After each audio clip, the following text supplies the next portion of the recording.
चीन के प्रसिद्ध विद्वान लाओ त्सु ने कहा है कि लालच से बड़ा कोई विनाश नहीं है। दवाओं में मुनाफाखोरी वाला लालच मानव निर्मित विनाश है। मित्रों, सोचिए 200% से 1150% तक का मुनाफा, ये लालच की पराकाष्ठा है। ये लालच का नेटवर्क देशव्यापी और संगठित है। मुनाफाखोर मेडिसिन रैकेट के लालच को पूरी तरह समझने के लिए हमें यह समझना होगा कि दवा को बनाने की लागत कितनी आती है और जब हम इसे खरीदने के लिए रिटेलर के पास पहुंचते हैं तो हमें ये कितने में बेची जाती है।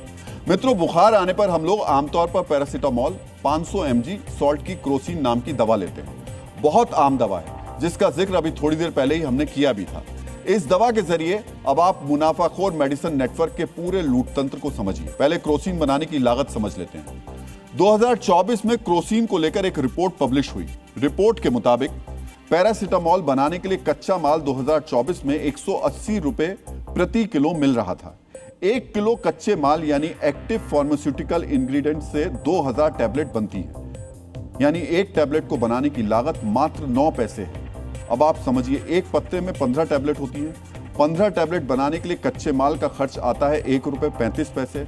अन्य सामग्री का खर्च करीब 50 पैसे। दवा बनाने में लेबर और दूसरा खर्च करीब 80 पैसे। दवा की पैकेजिंग का खर्च ₹1.50।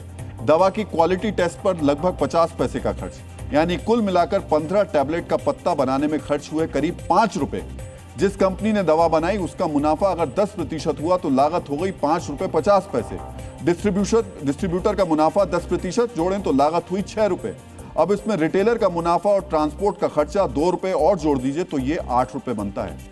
लेकिन बाजार में क्रोसिन के 15 जो गोलियां हैं उनका एक पत्ता 2024 में बिक रहा था ₹30 का। सरकार की दखल के बाद इसे ₹18 के हिसाब से बेचा जाने लगा, यानी बनाने की लागत आई ₹5, बाकी खर्च जोड़कर लागत आई ₹8 और बेचा जा रहा है ₹18 में, यानी 225% का मुनाफा। समझिए, जो दवा आपको ₹8 में मिलनी चाहिए थी वो ₹18 में मिल रही है। आपकी गाड़ी कमाई के पैसे दवा के नाम पर लूटे जा रहे हैं। मित्रों, एक और दवा की लागत के जरिए इस गणित को और सरल तरीके से समझ लेते हैं। डोलो 650 ये दवा बुखार और शरीर के दर्द के इलाज में काम आती है। मित्रों, जैसा कि हमने आपको बताया था, यह दवा माइक्रो लैब्स लिमिटेड बनाती है। डोलो 650 की एक स्ट्रिप में 15 गोलियां होती हैं। जिस केमिकल से यह दवा बनती है वो ₹180 प्रति किलो के हिसाब से मिलता है। मित्रों, डोलो 650 की 15 टैबलेट की एक स्ट्रिप बनाने में कच्चे माल पर करीब ₹3.5 खर्च होते हैं। बनाने का खर्च करीब ₹1.20 होता है। पैकेजिंग पर खर्च करीब ₹1.80 होता है। क्वालिटी टेस्ट पर खर्च करीब 70 पैसे होता है। बाकी खर्च 80 पैसे का होता है, यानी कुल मिलाकर 15 टैबलेट की स्ट्रिप ₹8 में बन जाती है। समझिए, डोलो 650 का एक टैबलेट जो है वो 50 पैसे से भी कम है। कंपनी के एक स्ट्रिप 12 से 14 रुपए तक बेची जाती है, यानी कंपनी सीधे 70 से 100% तक का मुनाफा कमाती है। होलसेलर यही पत्ता 15 से 16 रुपए तक बेचते हैं, यानी करीब 8% का मुनाफा होलसेलर लेता है। रिटेलर डोलो 650 का 15 टैबलेट का एक पत्ता ₹34 का बेचता है, यानी जो दवा ₹8 की बनी वो हम तक पहुंचते पहुंचते ₹34 की हो गई, यानी 425% ज्यादा कीमत हो गई। चीन के प्रसिद्ध विद्वान कन्फ्यूशियस ने कहा है कि जो व्यक्ति संतोष नहीं जानता उसका लालच कभी खत्म नहीं होता। खत्म नहीं होने वाला ये लालच दवा कंपनियों से ही शुरू हो जाता है।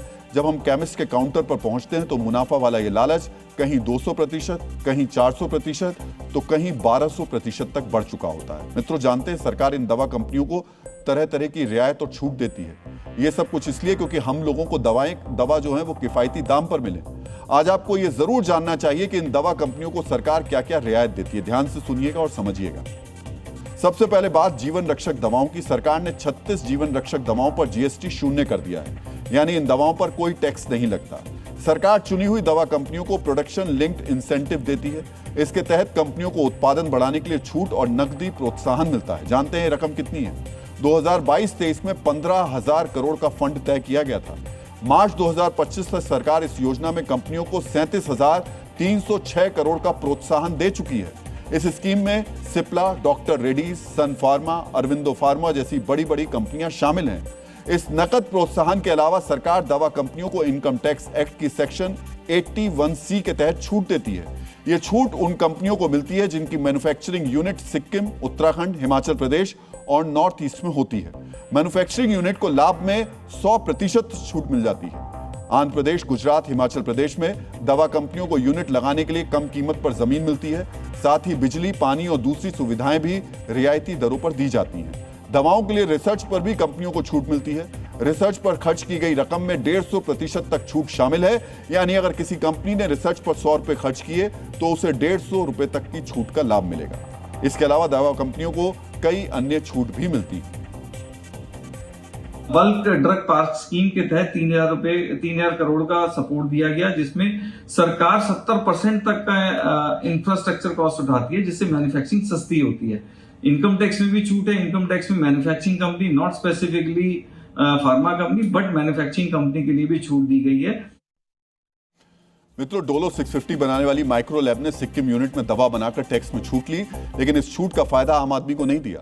यह कोरोना के समय हुआ था। समझ सकते हैं मुनाफे के लालच ने इन कंपनियों और इनके मैनेजमेंट की सोच को कितना मानव विरोधी बना दिया है। दवा कंपनियों और मुनाफाखोर मेडिसिन रैकेट के इसी मानव विरोधी चेहरे को हम दिखा रहे हैं। जानते हैं इसका असर क्या हुआ। कई दवा कंपनियों ने हमें धमकाने की कोशिश की। मुनाफाखोरों के संगठित नेटवर्क ने हमें फोन किया, कहा हमारा नाम अपनी रिपोर्ट से हटा लीजिए। समझिए, पहले तो दवा के नाम पर आपकी हमारी कमाई लूटी। जब ये लूट पकड़ी गई तो डराने की कोशिश की। मित्रों, आम भारतीय से जुड़े इस मुद्दे पर हमारा स्टैंड बहुत क्लियर है। हम पीछे नहीं हटेंगे। हमें ग्राउंड पर जो मिला वो हमने दिखाया। हमने, हमारे जागरूक डीएनए मित्रों ने जो जानकारी दी है उसकी पड़ताल भी हमने की।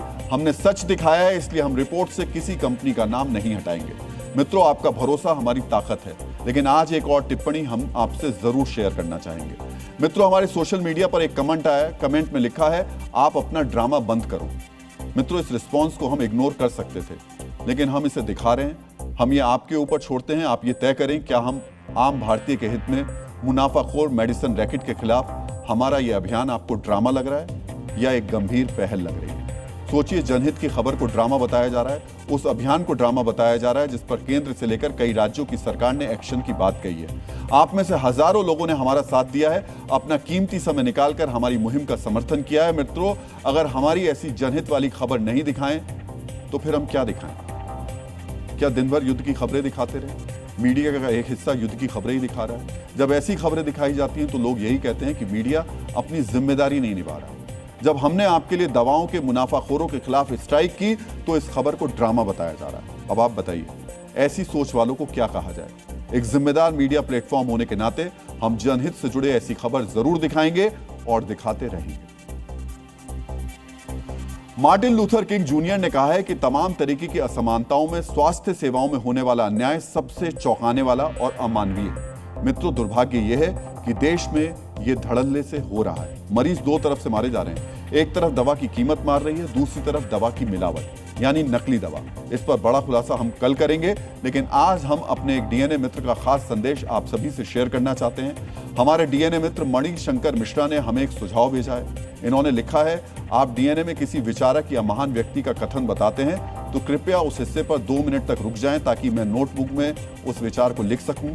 मैं अपने द्वारा, आपके द्वारा लिखाए गए, बताए गए सारे कथन और विचार डायरी में लिख लेता हूं। मिश्रा जी, हम कोशिश जरूर करेंगे, लेकिन 2 मिनट का वक्त थोड़ा ज्यादा हो जाता है। मित्रों, डीएनए मित्रों के ऐसे संदेश और सुझाव हमारे लिए बहुमूल्य उपहार हैं। हम आपसे यही कहेंगे कि जब भी आपको ऐसा कोई सुझाव, यहाँ तक कि शिकायत करने का भी मन करे, तो बिना किसी झिझक के आप हमें अपना संदेश भेजें। हम आपके सुझाव को मानेंगे और अपने डीएनए मित्रों के संदेश को दिखाएंगे।